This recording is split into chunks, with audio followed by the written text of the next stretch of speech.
Hello అండి అందరికీ welcome back to one more daily vlog. So ఈరోజు ఈ వీడియోలో వచ్చేసి evening to night routine vlog అయితే మీతో షేర్ చేస్తున్నానండి. యాక్చువల్గా చెప్పాలి అంటే మన సిటీస్లో ఇయర్ మొత్తం మన లైఫ్ని మనం చాలా బిజీగా లీడ్ చేస్తూ ఉంటాం కదా.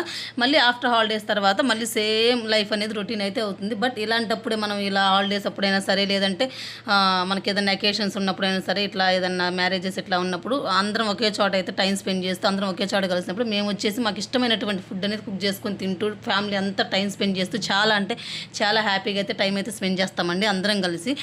కాకపోతే నేను ఇంకా చాలా ఎంజాయ్ చేశాము. బట్ నేనైతే రాగా అయితే వీడియో అయితే అసలు షూట్ చేయలేదండి. నాకు అలా షూట్ చేసి మీతో అయితే షేర్ చేసుకోవాలనిపించింది. బట్ నాకైతే అలా షూట్ చేయడానికి ఇంకా అలవాటు అవ్వలేదేమో అనిపిస్తుంది. ఫ్యూచర్లో మేబీ ఏమైనా ఫ్యూచర్లో అయితే అలాంటి వీడియోస్ కూడా అయితే మీకు రాగా షూట్ చేసి మీతో అయితే షేర్ చేసుకుంటానండి. ఇట్లా ఎప్పుడైనా విలేజెస్కి అట్లా వచ్చినప్పుడు వచ్చేసి. సో ఈరోజు చాలా చిన్న వ్లాగ్ అయితే షేర్ చేశానండి. వీడియో ఎన్ని వరకు వచ్చేసి వీడియో నచ్చితే ప్లీజ్ చిన్న లైక్ అయితే ఇవ్వండి. ఇక వీడియోలోకి వచ్చేసినట్లు ఇక్కడ పిల్లల కోసం వచ్చేసి నేను స్నాక్స్కి మ్యాంగోస్ అయితే కట్ చేయించాను. అది కూడా కొబ్బరి మామిడికాయలు ఉంటాయి కదా, అవి ఇంటి పక్కన వాళ్ళు అయితే తెచ్చిచ్చారు. ఇంక ఈరోజు పిల్లల స్నాక్స్ కోసం అయితే అది కావాలంటే అవి అయితే కట్ చేసి ఇచ్చేసాము. ఇంక ఇది వచ్చేసి నైట్ అండి. నైట్ డిన్నర్లోకి వచ్చేసి మేము ఇక్కడికి వచ్చేసి ఆల్మోస్ట్ 15-20 డేస్ అయితే అయిపోతుంది. ఇంకా ఇప్పటి నుంచి మా హస్బెండ్ అయితే 15-20 డేస్ అవుతుంది కదని చెప్పి ఇంక ఇక్కడికైతే వస్తామన్నారు. అందుకని చెప్పేసి ఇంకా ఎలాగో తమ్ముడు వాళ్ళు చెల్లెలు వాళ్ళ ఫ్యామిలీ అంతా ఒకే చోట ఉన్నాం కదా, ఒక 20 మెంబర్స్ వరకే అని చెప్పేసి ఇంకా మేము చెప్పాను కదా, మేము అందరం ఒకే చోట కలిసినప్పుడు మాకు ఇష్టమైనటువంటి ఫుడ్ అనేది కుక్ చేసుకొని తింటూ ఉంటామని చెప్పేసి. సో ఈరోజు ఇంకా మా హస్బెండ్ వస్తున్నారు కదా అని చెప్పేసి నాటుకోడి పులుసు అయితే చేద్దాం అనుకున్నాను. నాటుకోడి పులుసు విత్ రాగి సంగటి అయితే చేద్దాం అనుకుంటున్నాము. అది కూడా మన సిటీస్లో మనకు దొరుకుతూనే ఉంటాయి కానీ బట్ నాటుకోడి అనేది మనకి రెగ్యులర్ మనం ఇక్కడ విలేజెస్లో దొరికే నాటుకోడి ఆ టేస్ట్ అయితే ఉండదండి మన సిటీస్లో ఎంత తీసుకున్నా సరే. అందుకని చెప్పేసి మేము ఇక్కడ మా అమ్మ వాళ్ళకైతే కోళ్ళు అయితే ఉన్నాయండి, ఒకటైతే పంపించారు. ఒకటి వచ్చేసి నేను ఇట్లా దాన్ని ఇట్లా మేము పట్టేసుకొని దాన్ని మామూలుగా చికెన్ షాప్కి అయితే తీసుకెళ్ళి దాన్ని మొత్తం కైమా కింద కొట్టేసి మొత్తం క్లీన్ చేయించేసి ఇలా పీసెస్ కింద కట్ చేయించుకొని తీసుకొచ్చుకున్నామండి. ఇది మొత్తం వచ్చేసి 3.5 కిలో అయితే పడిపోయింది.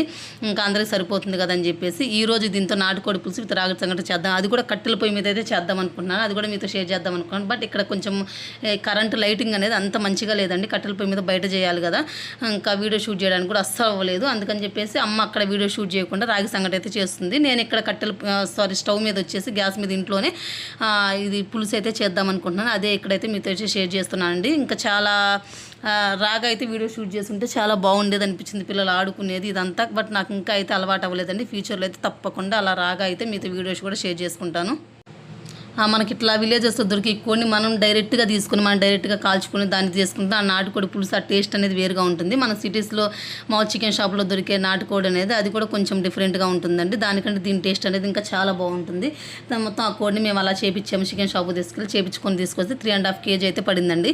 దానికి మొత్తానికి నేను ఫస్ట్ కొంచెం వచ్చేసి మామూలు విలేజ్ స్టైల్ పక్కా విలేజ్ స్టైల్లో అయితే చేద్దాం అనుకుంటున్నాను అండి. నార్మల్గా మన సిటీస్లో చేసేలాగా కాకుండా అంటే అల్లం వెల్లుల్లి పేస్ట్లు, గరం మసాలా, ఆ మసాలా, ఈ మసాలా, చికెన్ మసాలా ఇట్లా ఏమి యూజ్ చేయకుండా అచ్చంగా మనకు విలేజ్లో చేసేస్తే పల్లెటూరులో మనకి చికెన్ కర్రీ, మటన్ కర్రీ ఇవి ఎలా కుక్ చేస్తారో సేమ్ అదే స్టైల్లో అయితే ఈరోజు మీకు చేసి అయితే చూపించబోతున్నాను. సో ఫస్ట్ ముక్కలకు వచ్చేసి పసుపు, కారం, ఉప్పు, కొంచెం ఆయిల్ వేసి మొత్తం కలిపి పెట్టేశానండి. ఒక 15-20 మినిట్స్ అలా కలిపేసి పెట్టేశాను. ఈలోపు అమ్మ వాళ్ళు నాకు ఇట్లా ఆనియన్స్, ఇలా టమోటా అయితే కట్ చేసి ఇచ్చారండి. ఇంక ఇలా కొంచెం పెద్ద దబరానే పెట్టాను, చిన్న దాంట్లో సరిపోదు కదా, మామూలు రైస్ కుక్కర్లో అంతా సరిపోదని చెప్పేసి 3.5 kg కదా సరిపోదని చెప్పేసి ఇలా కొంచెం పెద్ద దబరానే పెట్టాను. దీనికి హాఫ్ ఊరికి కర్రీ అయితే వచ్చింది. ఫస్ట్ కొంచెం ఆయిల్ వేసేసుకొని దబరాలో అది కొంచెం హీట్ అయిన తర్వాత ఆనియన్స్, ఉల్లిపాయలు ఆనియన్స్, టమోటా ఒకేసారి వేసేసాను. అవి కొంచెం మెత్తబడిన తర్వాత మనం కలిపెట్టుకున్నటువంటి ఈ చికెన్ ముక్కలను కూడా వేసేసాను. ఆల్రెడీ దీనికి ఉప్పు, కారం ఇవన్నీ పట్టించాం కాబట్టి మన ముక్కలు చాలా బాగా పడతాయి.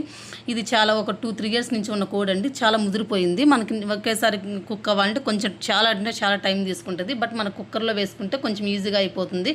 బట్ ఇంత కుక్ అయ్యేటటువంటి కుక్కర్ అయితే ఇక్కడ లేదండి, చిన్న కుక్కరే ఉంది. అందుకని చెప్పేసి నేను కొంచెం లేట్ అయినా పర్వాలేదని చెప్పి ఇట్లా మామూలు కడాయిలోనే చేసేస్తున్నాను. ఇలా చికెన్ అంతా వేసేసిన తర్వాత అంతా ఒక్కసారి ఆ టమోటాలు, ఆనియన్స్ మిక్స్ అయ్యేటట్టు అందరికీ మిక్స్ చేసేసుకొని దీన్ని బాగా కుక్ అవ్వనివ్వాలండి. చెప్పాను కదా కోడి అనేది చాలా ముదిరిపోయింది, అందుకని చెప్పి చాలాసేపు కుక్ అవ్వాలి. మూత పెట్టేసి ఒక 20-30 minutes పాటు అయితే కుక్ చేశాను. ఇలా కుక్ చేసుకున్న తర్వాత ఆఫ్టర్ మనకి ఇలా అయితే దాంట్లో నుంచి వాటర్ అనేది రిలీజ్ అవుతూ ఉంటాయండి. చాలా టైం పట్టిందండి ఇది కుక్ అవ్వడానికి. అంటే కొన్ని అయితే మనకు లేతగా ఉన్నట్లయితే కొంచెం ఫాస్ట్గా అయిపోతుంది. ఇలా ముదిరిపోయిన ఏమైందంటే మనకు ఫస్ట్ వచ్చేసి కుక్కర్లో వేసుకొని ఆఫ్టర్ మామూలు తీసుకొని నార్మల్ చికెన్లా కుక్ చేసుకోవాలి. మనం మటన్ ఎలా కుక్ చేస్తాం అలా బట్ నా ఇక్కడ కుక్కర్ అయితే ఇంత 3.5 kg ఉడికే కుక్కర్ అయితే దొరకలేదు. అందుకని చెప్పేసి అది ఇంకా నార్మల్ కడాయిలోనే చేసేస్తున్నాను. కొంచెం లేట్ అయినా పర్వాలేదు అని చెప్పేసి ఇంకా అందులో నుంచి కొంచెం వాటర్ రిలీజ్ అయ్యి ఇది కొంచెం 30-40% అయితే కుక్ అయిపోయిందండి. 30-40% కుక్ అయిపోయిన తర్వాత ఇందులో మళ్ళీ కొంచెం పసుపు, కొంచెం సాల్ట్, అలాగే కొంచెం కారం వేస్తున్నాను. కొంచెం వేసుకోవాలి చూసి, ఎందుకంటే స్టార్టింగ్లో కొంచెం అయితే వేసాను కదా. చాలా అంటే చాలా సింపుల్గా చేస్తున్నాను. ఇలా చేసినా సరే టేస్ట్ అనేది 100% మీరు ఒక్కసారి ఇలా ట్రై చేసి చూడండి. 100% టేస్ట్ అనేది చాలా డిఫరెంట్గా ఉంటుంది. మనం సిటీస్లో చేసుకునేలాగా కాకుండా, అంటే ఇన్ని మసాలాలు వేసి ఆ మసాలా ఈ మసాలా చికెన్ మసాలా ఇవన్నీ వేసి చేయకుండా ఇలా నార్మల్గా సింపుల్గా చేసినట్లే ఉంటుంది. కర్రీ టేస్ట్ కూడా చాలా డబుల్ టేస్ట్ అనేది మనకైతే వస్తుందండి. ఇంక ఇలా కొంచెం పసుపు, కొంచెం సాల్ట్, కొంచెం కారం వేసేసి అదంతా ఒక్కసారి ముక్కలు పట్టేటట్టు అయితే కుక్ చేసి మళ్ళీ ఇంకొక 10-20 minutes అయితే కుక్ చేశాను. అంటే ఆ కారం పసుపు అవన్నీ ముక్కలు పట్టేంత వరకు అయితే ఇంకొకసారి అయితే మళ్ళీ మూత పెట్టేసుకొని కుక్ చేసుకోవాలి. ఇదిగోండి ఇంక ఈ కారం, ఉప్పు, పసుపు ముక్కలకు కూడా కొద్దిసేపు పట్టింది. ఇలా ఆయిల్ అనేది కొంచెం ఇలా సపరేట్ అయితే అవుతుంది కదా. ఇలా ఆయిల్ సపరేట్ అవుతున్నప్పుడు మనకు గ్రేవీ కన్సిస్టెన్సీ తగ్గట్టుగా వాటర్ కూడా యాడ్ చేసేసుకోండి. ఇది కొంచెం ఉడకడానికి టైం పడుతుంది. 50% కుక్ అయిందండి. ఇంకా చాలా ఉడకడానికైతే చాలా టైం అయితే తీసుకుంటుంది. అందుకని అది కాక నేను రాగి సంగట్లో చేస్తున్నాను కాబట్టి కొంచెం మనకి పులుసు అనేది ఎక్కువగా, అంటే గ్రేవీ అనేది కొంచెం చారు అనేది ఎక్కువగా ఉండాలి కాబట్టి కుక్ అవ్వడానికి టైం పడుతుంది. కాబట్టి నేను చాలా అంటే చాలా వాటర్ యాడ్ చేసేసిన తర్వాత ఒక 40 minutes, ఆల్మోస్ట్ 50 minutes దాకా ఉడికిచ్చేసానండి. ఇంకా అలా ఉడుకుతూ ఉంది. మసాలాలు నేను ఇప్పటివరకు అల్లం వెల్లుల్లి పేస్ట్ కానీ ఎలాంటి పేస్ట్ అనేది వేయలేదండి. ఇది ఓన్లీ ధనియాలు, అలాగే కొబ్బరి, అల్లము, వెల్లుల్లి ఈ 4 వచ్చేసి మామూలుగా ఫ్రై చేసేసుకొని అమ్మ వాళ్ళు అయితే రోట్లో నూరిచ్చారండి నాకు ఈ పేస్ట్ అనేది. ఆ పేస్ట్ ఒక్క పేస్ట్ యూజ్ చేశాను. ఈ ఒక్క పేస్ట్తో నీ కర్రీ టేస్ట్ అనేది చాలా అంటే చాలా మారిపోయింది. సింపుల్గా ఇలాగైతే క్విక్గా అయితే చేసేసుకోవచ్చండి. ఎలాంటి మసాలాలు యూజ్ చేయకుండా చాలా అంటే చాలా బాగా కుదిరింది కర్రీ వచ్చేసి. నాకు అనిపించింది ఇంక ఇట్లా ఎప్పుడైనా సరే ఇట్లా నాన్ వెజ్ కర్రీ చేసేటప్పుడు ఇట్లానే కుక్ చేసుకుంటే చాలా టేస్ట్గా అయితే ఉంటుంది కదా. అలా మసాలాలన్నీ యూజ్ చేసి మన దాని టేస్ట్ అనేది ఫ్లేవర్ అనేది చేంజ్ అయిపోతుంది. సో ఇంకా అలా కుక్ చేసుకున్న తర్వాత ఫైనల్గా కొంచెం కొత్తిమీర వేసేసుకొని ఇంకో 2 minutes కుక్ చేసేసుకొని దించేసుకున్నట్లయితే సరిపోతుంది. చూడండి కర్రీ కూడా ఎంత మంచిగా రెడీ అయిపోయింది. కాకపోతే కొంచెం గ్రేవీ కన్సిస్టెన్సీ ఎక్కువ అయిపోయింది. ఎందుకంటే సంగట్లో తినాలి కాబట్టి నేను అలాగే కన్సిస్టెన్సీ కావాలని అలా కొంచెం వాటర్ అనేది ఎక్కువ యాడ్ చేశాను. ఇంకా అమ్మ ఈలోపు రాగి సంగటి కూడా అయితే ప్రిపేర్ చేసిందండి. ఆఫ్టర్నూన్ రైస్ అయితే కొంచెం అయితే ఉండిపోయింది. అందరం ఇంక ఇలా హ్యాపీగా కూర్చొని అయితే తినేసాము. మనం అందరం ఇలా ఒకే చోట ఇలా ఫ్యామిలీస్ అలా కలిసినప్పుడు కూర్చొని ఏదైనా సరే వండుకొని హ్యాపీగా మనం టైం స్పెండ్ చేస్తూ ఫ్యామిలీతో ఇలా తినడం అయితే చాలా హ్యాపీగా ఉంటుంది కదా.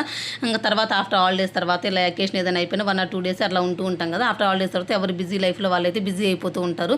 మళ్ళీ ఎప్పుడైనా 1 year ఒకసారి అట్లా ఇలా కలుసుకున్నప్పుడు చాలా హ్యాపీగా ఉంటాం. సర్లే కానీ మీరు ఎంతమందికి ఇలా ఫ్యామిలీతో టైం స్పెండ్ చేస్తూ ఇలా హ్యాపీగా ఉండడం ఇష్టము, లేదంటే కొంతమందికి లోన్లీగా ఉండడం అయితే చాలా ఇష్టపడుతూ ఉంటారు సిటీస్లో. మీకు ఏ లైఫ్ స్టైల్ ఇష్టం, విలేజ్ లైఫ్ స్టైల్ ఇష్టమా లేదంటే సిటీ లైఫ్ స్టైల్ ఇష్టమా తప్పకుండా కామెంట్ చేయండి. మరొక మంచి వ్లాగ్తో మళ్ళీ కలుద్దాం. అంతవరకు కీప్ వాచింగ్. ఓకేనండి, బాయ్.